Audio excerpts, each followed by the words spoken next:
এপিনে জীৱন সংগ্ৰাম, আনপিনে সংগীত চৰ্চা। হয়, মই আজি এনে এজন যুৱকৰ কাষত উপস্থিত হৈছোহি, যিজন যুৱকে ই ৰিক্সা চলাই তেওঁ পৰিয়ালক আৰ্থিক সকাহ দিয়াৰ লগে লগে তাৰ সমান্তৰালভাৱে তেওঁ নিজে বাঁহী সজাই লৈ, পেঁপা সজাই লৈ সংগীত চৰ্চা তেওঁ অব্যাহত ৰাখিছে। আৰু মই এই মুহূৰ্তত উপস্থিত আছোঁ বঙাইগাঁও জিলাৰ অভয়পুৰীৰ সমীপৱৰ্তী শালমাৰা গাঁৱত, উত্তৰ শালমাৰা গাঁৱত। আৰু এই উত্তৰ শালমাৰা গাঁৱত কমল ৰায় নামৰ এইজন যুৱক আপোনালোকে প্ৰত্যক্ষ কৰিছে, তেওঁ বাঁহী নিজে সাজি উলিয়াই আছে। আৰু তেওঁ এই বাঁহী তেওঁ বাদন কৰি বা সংগীত চৰ্চা কৰি ইতিমধ্যে তেওঁ একাংশ প্ৰশংসকৰ প্ৰশংসা বুটলিবলৈ তেওঁ সক্ষম হৈছে। আৰু তেওঁৰ লগতে তেওঁ ই ৰিক্সাও চলায়, কাৰণ ই ৰিক্সা এইকাৰণে চলাব লাগিব কাৰণ পৰিয়ালক আৰ্থিকভাৱে সকাহ দিয়াৰো তেওঁৰ যিহেতু দায়িত্ব আছে, পৰিয়ালক তেওঁ আৰ্থিকভাৱে সকাহ দিয়াৰ কাৰণে ই ৰিক্সা চলায়। লগতে তেওঁ সমান্তৰালভাৱে তেওঁ বাঁহী বাদন কৰি সংগীত চৰ্চা তেওঁ অব্যাহত ৰাখিছে। আৰু এই কমল ৰায় এতিয়া আপোনালোকে প্ৰত্যক্ষ কৰিছে তেওঁ নিজে বাঁহী বনাই আছে। মই তেওঁক এটি গানৰ কলি তেওঁক বজাবলৈ, বাঁহীত তেওঁ সুৰ দিবলৈ তেওঁক মই অনুৰোধ জনাম। হয় কমল ৰায়, অলপমান বাঁহী বজাই দিব এটা।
তেওঁ বাঁহীত তেওঁ সুৰ তুলিছে আৰু সুন্দৰ এটি গীত তেওঁ পৰিৱেশন কৰিলে।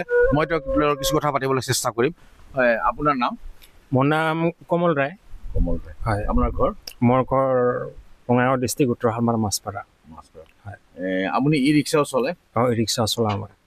পৰিয়াল পোহপাল দিব লগা হৈছে ৰিক্সা চলাই? অঁ, ৰিক্সা চলাই পোহপাল দিব লগা হৈছে, লগত হাতত বেলেগ কাম কাজ নাই, মানে কাম বিচাৰিলে পোৱা নাযায়, এনে অৱস্থা হৈছে।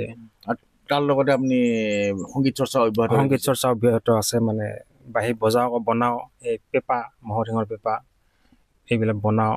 আপুনি মঞ্চত অনুষ্ঠান কৰিছে, বাঁহী বজাইছে আপুনি? মঞ্চততো কৰি থাকোঁ। ৰাইজে কেনে পায়? ৰাইজেতো সহায় পাইছোঁ ভালেখিনি, ভালে বুলি কয়। এই যে ই ৰিক্সা চলাই লগতে আপুনি সংগীত চৰ্চা অব্যাহত ৰাখিছে, কিমান দিনলৈ এনেকে আপুনি আৰ্থিক অনাটনৰ মাজতো আপুনি কিমান দিন চলাই ৰাখিব এনেকে? মানে যিমান দিন মানে পাৰোঁ আৰু, মানে দেহা পানী ভালে থাকিলে যিমান দিনলৈকে পাৰোঁ এইখিনিয়ে।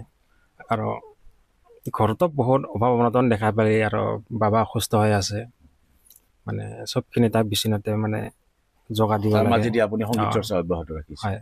হয়, ইমান অভাৱ অনাটনৰ মাজতো, এতিয়া আৰ্থিক অভাৱ অনাটনৰ মাজতো তেওঁ সংগীত চৰ্চা কমল ৰায় অব্যাহত ৰাখিছে। যিহেতু পৰিয়ালক তেওঁ পোহপাল দিব লাগিব, পৰিয়ালক আৰ্থিকভাৱে সকাহ দিব লাগিব, তাৰ মাজতো তেওঁ যি সংগীত চৰ্চা অব্যাহত ৰাখিছে। আৰু এই সংগীত চৰ্চা তেওঁ যিমান দিন এই অনাটনৰ মাজতো যিমান দিনলৈকে তেওঁ পাৰে সিমান দিনলৈকে তেওঁ অব্যাহত ৰাখিম বুলি তেওঁ আমাক জানিবলৈ দিছে। আৰু NKTV পৰিয়ালৰ পৰা তেওঁক তেওঁৰ এই সংগ্ৰামৰ পথত তেওঁক অভিনন্দন জনাইছোঁ, তেওঁক শুভেচ্ছা জনাইছোঁ, যেন তেওঁ এই ই যেনেকৈ আৰ্থিক অনাটনৰ মাজত জীৱন সংগ্ৰাম অব্যাহত ৰাখিছে, তাৰ সমান্তৰালভাৱে যি তেওঁ সংগীত চৰ্চা অব্যাহত হৈছে, এই যাত্ৰা অব্যাহত থাকক।